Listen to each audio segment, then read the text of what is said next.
Hi, this is Pat Iyer with Legal Nurse Podcast. I am delighted to bring to you Penny Hopkinson, who is a member of one of my masterminds. I meet every other week with a group of editors and ghostwriters and writers of a variety of kinds, and Penny is part of the group. When I found out what she did, I knew that I needed to bring her onto the show. Penny is an independent procedure writing author. She is hired by companies to help them prepare procedure manuals. And I know that you, as a legal nurse, have spent much of your professional life looking at procedures in healthcare, but might not have thought about the applicability of using procedures and documenting them in your business. Penny, welcome to the show. Thank you, Pat. I'm delighted to be here. I have just laid the thought about procedures in a small business. From your perspective, being hired by companies to come in and help them with their procedures, why are they so important? Absolutely vital to keep up standards, because first of all, you want your business to be as efficient as possible. And the only way you can do that is by documenting the procedures. Most people have a set of standard operating procedures. They're usually in their heads. And particularly when you've been running a business for so many years, it's like second nature. But if you document them and you keep revisiting them on a process of continuous improvement, you're going to become more efficient and more competitive. Can you give us an example of a company who was struggling with the kinds of problems that you're identifying, where things were in their head and then they had something happen that made them realize that they needed to have better documented procedures? Well, a typical example is a new franchise. I think we're all familiar with what a franchise is. I mean, the big ones, of course, are McDonald's and Domino's, but you have some small startups, and they can be anything from children's memberships, their swimming clubs and all sorts of things. And the type of people who run these originally little organizations, they really don't think in terms of quality. They might get any people who work for them checked out, but they just have everything in their heads. But as soon as they start to think about expanding, then they realize they've got to have something written down. And the type of problems they solve, very, very often, it's on the employment side. You know, what sort of people do you want to recruit? Would you do a proper job specification? And do you know all the interviewing techniques to get the best candidates, to select them for a shortlist? And then what happens once you've got those people shortlisted? What kind of additional questions do you need to get them to answer so that you know one person, or maybe even two if you're lucky, is going to be the right person? Then, of course, you've got your contracts and all sorts of things that flow from that. And what do you do with your unsuccessful candidates? Do you just forget them? Or do you write to them and say, I'm so sorry, but you didn't make it this time, but you did a jolly good job, and we look forward to hearing from you in the future. Now, solving the problems is really a sort of two-way situation, because it's the old chicken and egg, because you probably don't know that you've got a problem until you need to solve it. So, for example, you might have a customer service problem. You might come up against something in your business that really, really needs to be tackled very sensitively. For example, when you're dealing with the attorneys. So you need to have something written down. It's good to have it for yourself, but it's also good to have it for anybody else who's in the organisation, because you might get a call from somebody who's irate. And what you want to do is to fully satisfy, and if you possibly can, exceed their expectations. So they think, gosh, this situation has been resolved absolutely wonderfully. I'll make sure that I recommend. So having a set of procedures will guide you, guide your staff, and make sure that everything you do is on track.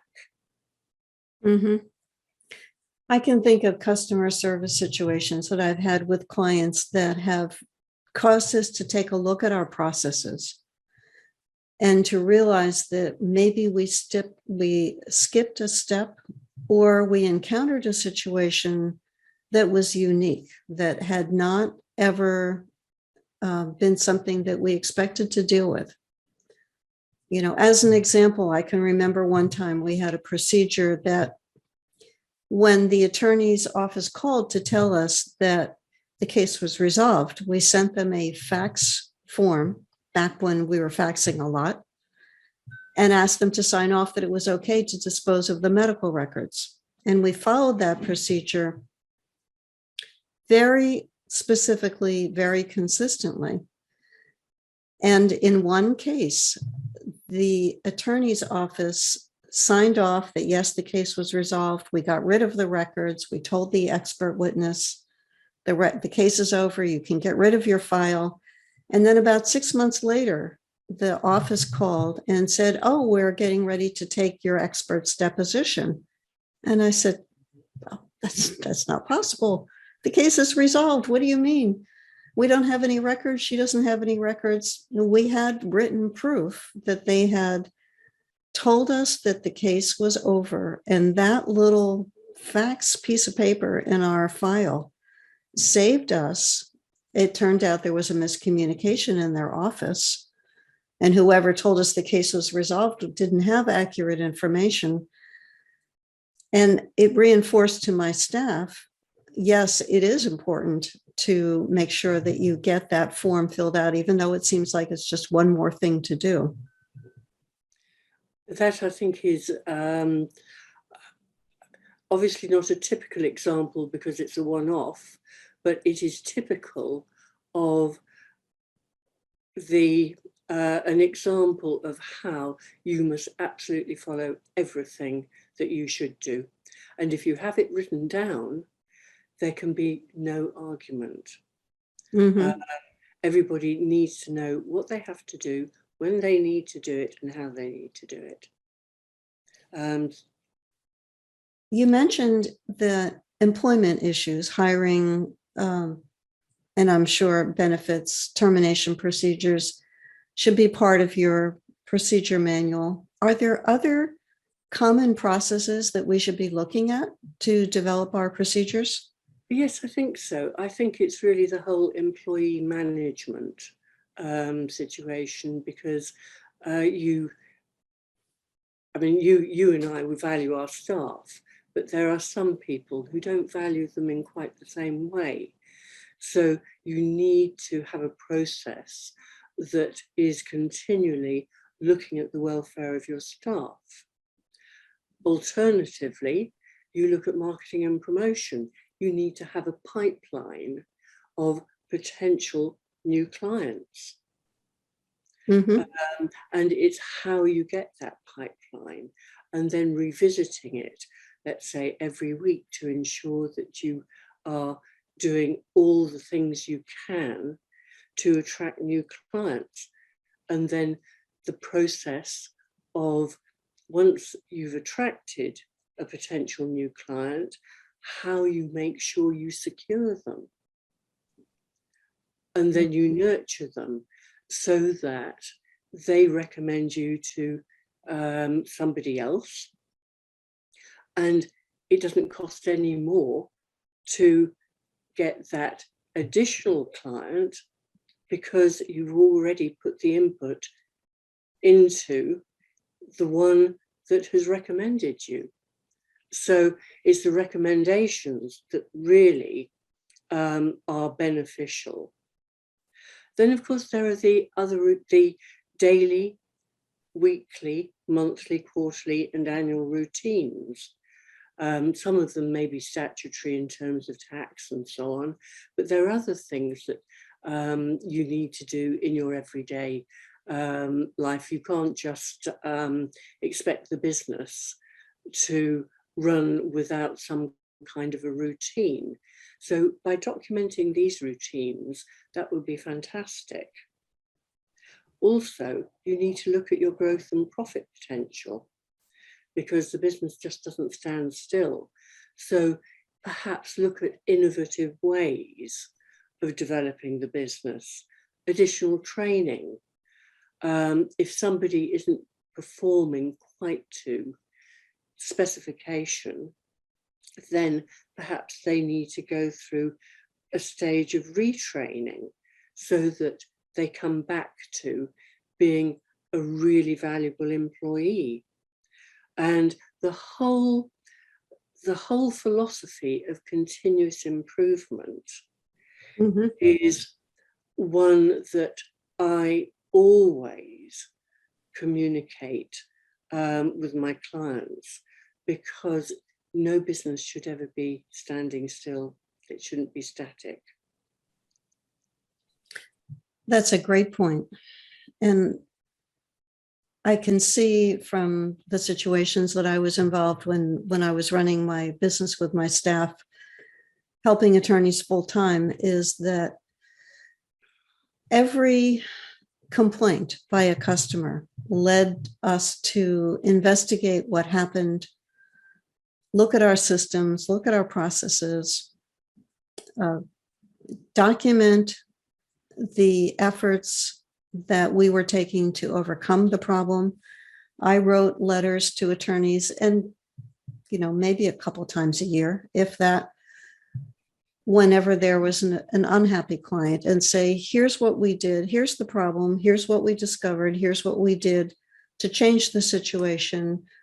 We hope that you will have confidence to give us additional work. And sometimes attorneys came back, and sometimes they were so unhappy by whatever occurred that they were not willing to give us another chance.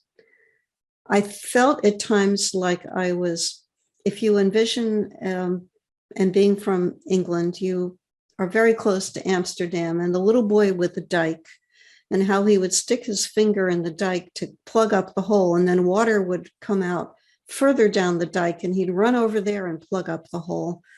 We plugged up a lot of holes in our written agreements with attorneys and in our procedures, because we were trying to be proactive in terms of preventing a situation from happening like that again. I would like to say that we could anticipate 100% of the complaints, and that was never possible because of all the human factors. But that continuous quality improvement baked into your procedures means that you are progressively getting better and better and better at helping attorneys and avoiding the kinds of problems that have resulted in an unhappy client in the past. Yes, I think that is absolutely true. I mean, you can't satisfy everybody. As you say, human nature comes into play. But if you satisfy 98% of your clients, you're doing very well. And that should be achievable.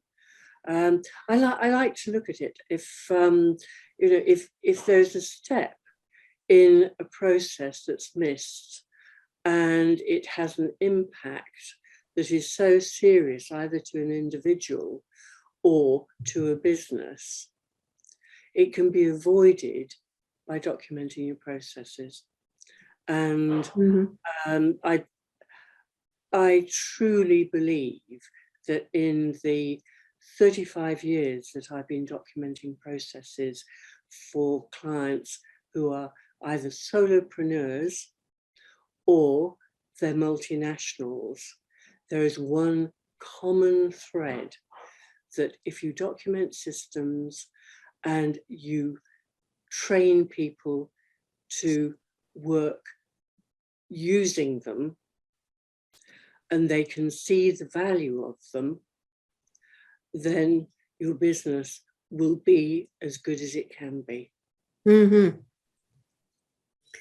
Well, let's get into a little bit of the granular aspects of the process of running a procedure. Nurses are skilled at following procedures because that's what we do in healthcare. And I like to explain to people who are not healthcare providers that nurses are driven by procedures and the importance of following all the steps. Because if you skip step number one, you could end up killing the patient. If the number one step is identify that you have the correct patient for the procedure that you're about to do, or set up a sterile field before you insert an intravenous catheter into the subclavian vein, or whatever that step is, those steps are critical.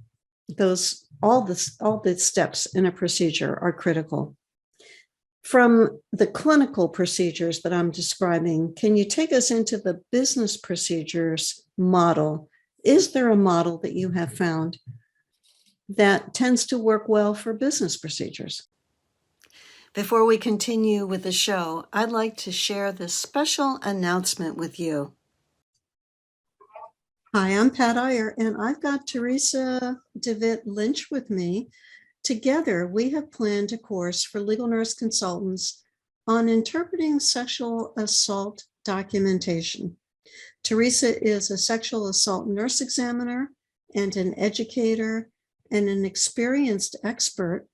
And we thought this would be a valuable course to have for legal nurse consultants who want to develop more skill in this particular type of case. Teresa, what are some of the things that the person who attends this course is going to gain from participating in it? The overall objective is for LNCs to get an expanded knowledge on how to effectively consult on sexual assault cases, adults and adolescents.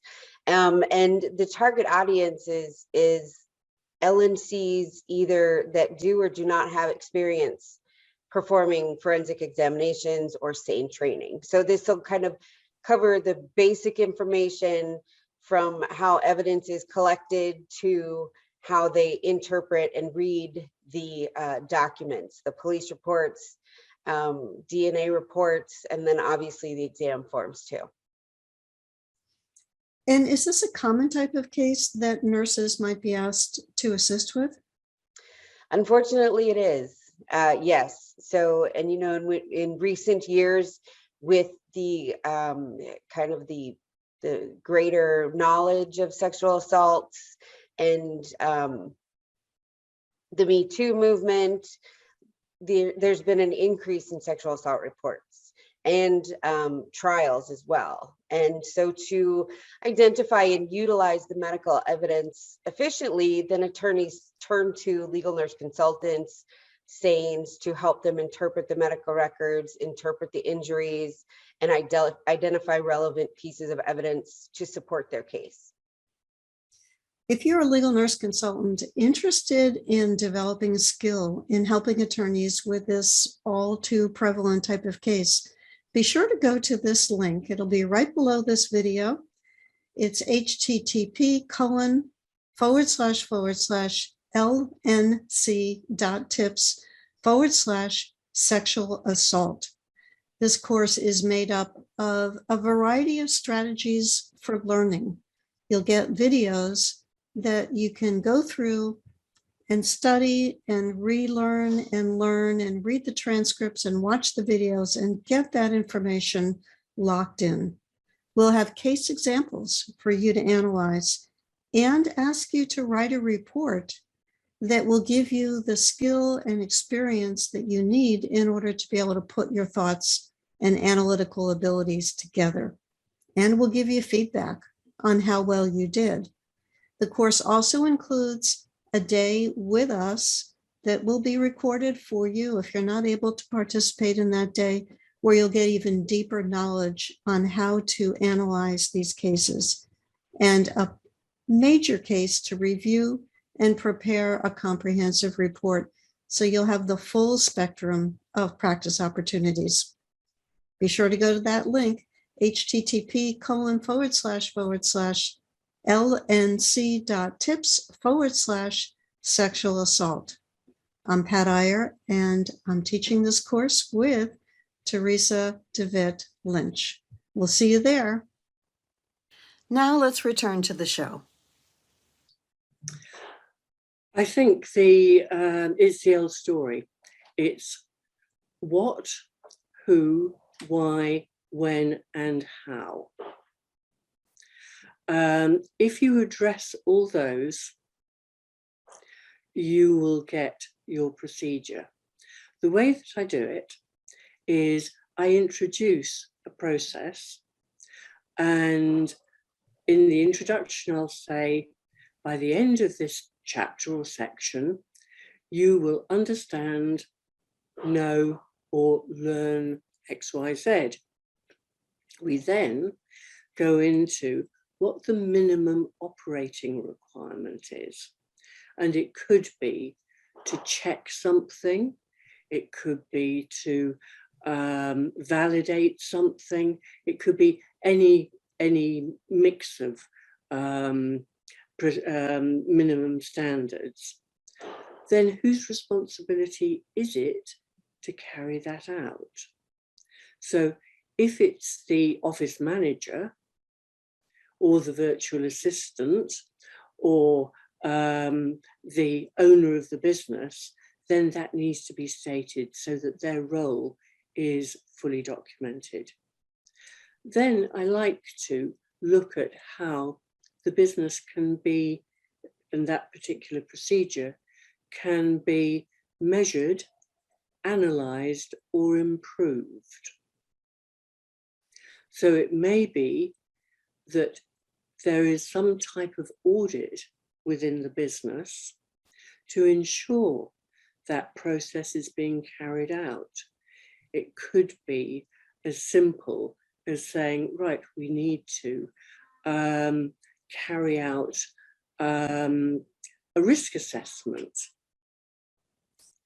And if that risk assessment isn't carried out and something happens, then you have that gap. So all this needs to be put into the measuring, analysing, improving for that particular process and how it fits with all the other integrated systems. And then you go into the procedure itself. And the way that I always write a manual is to develop a framework and then develop a sub-framework and make it as a blueprint for what your business looks like. And then it's like filling in a jigsaw. You've got your blue sky, your thatched cottage and all the rest of it. And then you start putting it all together.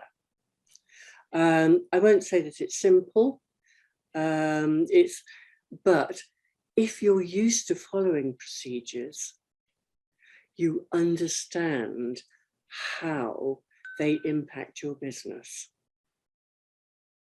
If somebody had no procedures or policies documented, are there certain decisions that a business owner can make in terms of where to start? It sounds to me like it could be an overwhelming task. What is a way to sort out or prioritize where you begin this process? I have a 4-point plan, and there are 4 pillars. One is people, so that everything to do with people is under that pillar. Then there's marketing and promotion, because without that you don't have a business. And everything to do with marketing and promotion goes under that. All the day-to-day stuff that just happens, you know, it could be filing, it could be checking something off. Those go into the day-to-day operating requirements. Anything to do with development goes into growth and profit. Mhm. So start with those pillars and then start drilling down and saying, right, what do we need to do under people? Yes, first of all, we've got to have some idea of the structure of the business and who is going to be employed in the business. We need our job descriptions. We need to know how we recruit the right people. We need to know how to interview correctly. We need to know how to manage people. And then, of course, we've got our customers, how we manage our customers. And one of the things that I did a lot when people couldn't afford to have an all singing, all dancing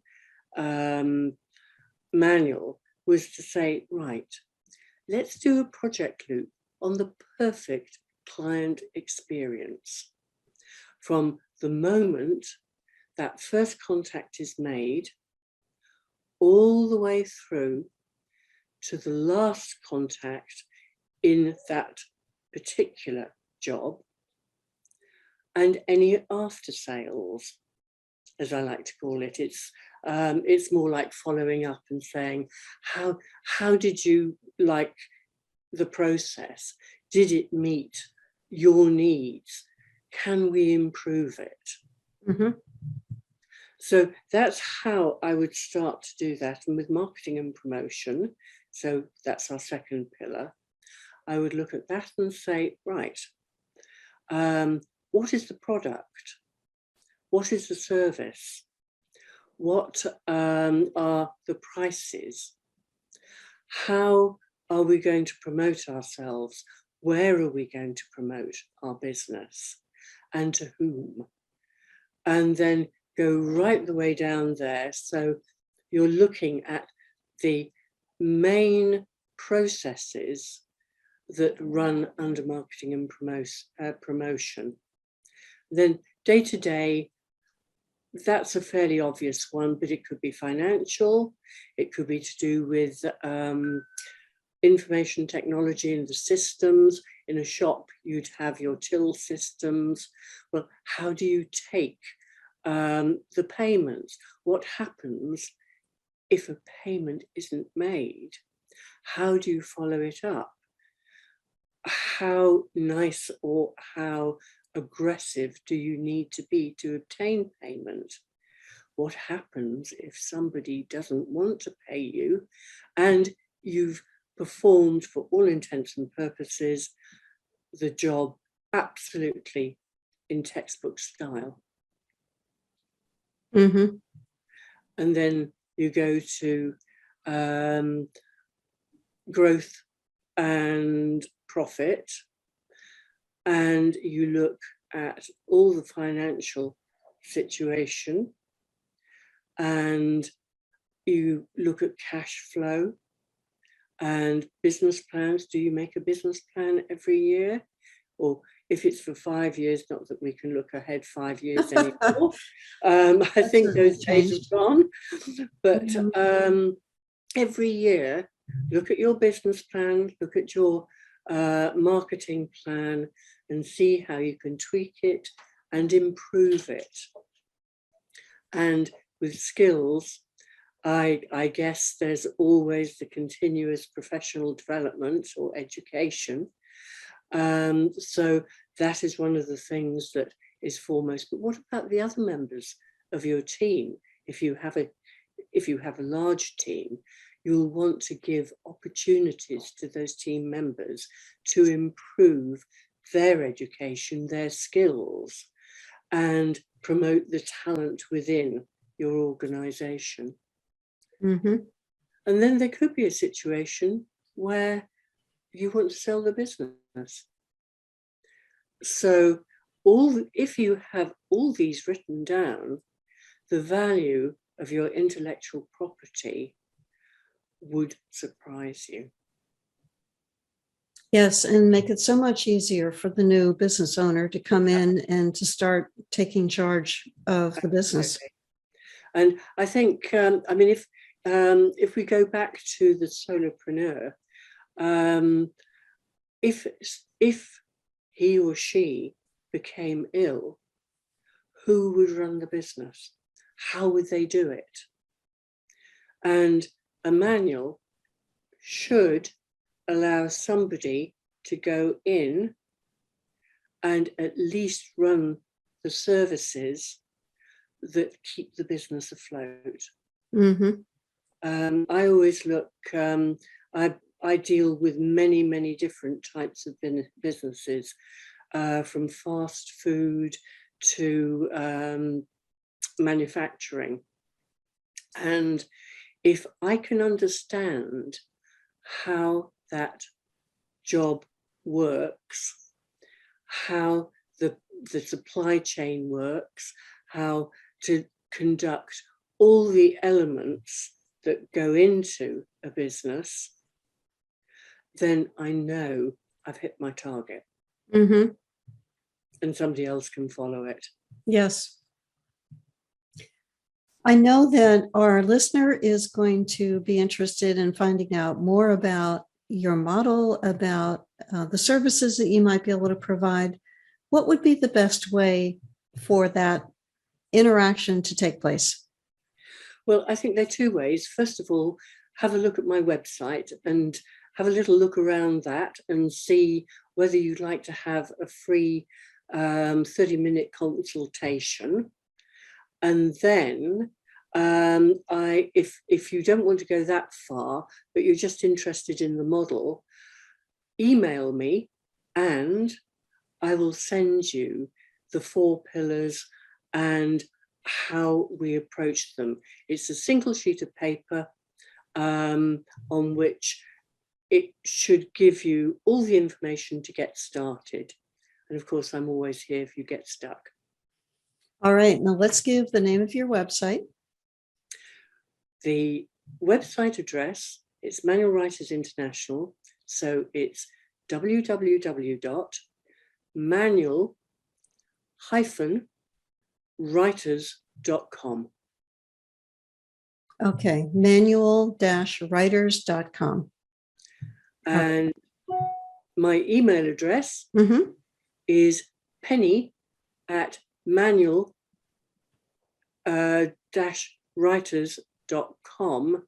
And if you put LNC in the subject, I'll know exactly, and I will send you that little plan by return. All right, perfect. Penny, I so much appreciate you sharing your expertise. When I first met you, I had no idea there was a business opportunity for individuals who would come into companies and help them write their policies and procedures. In healthcare, I've always been in situations where somebody else had come up with that idea. And yet when it came to having procedures for my own business, I came kind of late to the game of realizing that I needed to have particularly policies once I started hiring people and procedures to make sure that we were delivering the highest quality of service to our attorney clients that we could. And I know that that's what our listener wants as well, is for you to be able to attract and retain clients. You know how expensive it is to replace attorneys and to spend a lot of time in marketing. And when I say replace attorneys, I mean replace attorney clients, to have to continually churn the wheel to bring new business into your company. So if you focus, just taking away one thing that Penny said and one thing that we talked about, is making sure that the quality improvement aspects of your business are something that you focus on, so that if an incident occurs, and something can be potentially happening again, that's a great opportunity to look at your processes and your policies so that your clients are happy, you're happy, and your business is stable or growing. Thanks so much, Penny, for spending time with us in this podcast. And I look forward to the feedback that you get and for people contacting you, asking for assistance or for a copy of your model so that they can get a fresh look at their own policies and procedures. Thank you, Pat. It's been a great pleasure.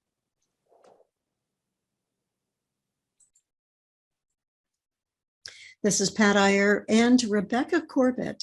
This is Legal Nurse Podcast. Rebecca and I have been chatting about a topic that influences the care of many, many, many patients, probably all patients, if you think about it, Rebecca, of maintaining skin integrity. Rebecca is a certified wound care nurse whose passion is helping healthcare providers give the care that they need to the patients to help prevent skin breakdown.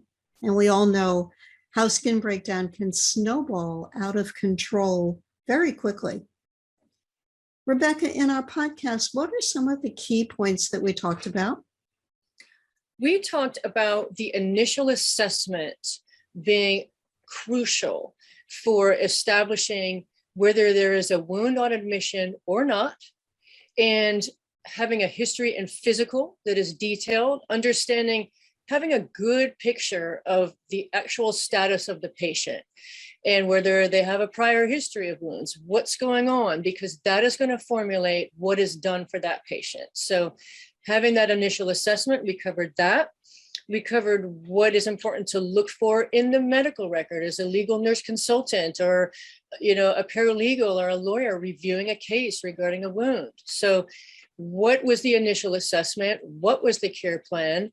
What were the orders? And what were the orders for various labs, various interdisciplinary involvement, whether it's physical therapy, vascular, infectious disease, all of those things coming in as a factor, pharmacy, what products were ordered. Those are important in terms of the roadmap of understanding what happened for that care plan. Consistent charting, doing wound measurements on a consistent and thorough basis, regular reassessments. We covered that. That's something you're going to want to look for. And are the proper offloading surfaces being used? We covered nutrition. We covered being the Wound and Ostomy Incontinence Nursing Society being an excellent resource for people who want to read their journals and become a member and have access to current data. Very, very valuable. As you can see, we went through quite a range of subjects in talking about this topic. I know you're going to want to watch Rebecca Corbett's podcast on the Legal Nurse Business YouTube channel, or on the audio channels that carry the show, or by going to our website, podcast.legalnursebusiness.com. Be sure to get Rebecca Corbett's show. And thanks for watching Legal Nurse Podcast. Thank you, Pat.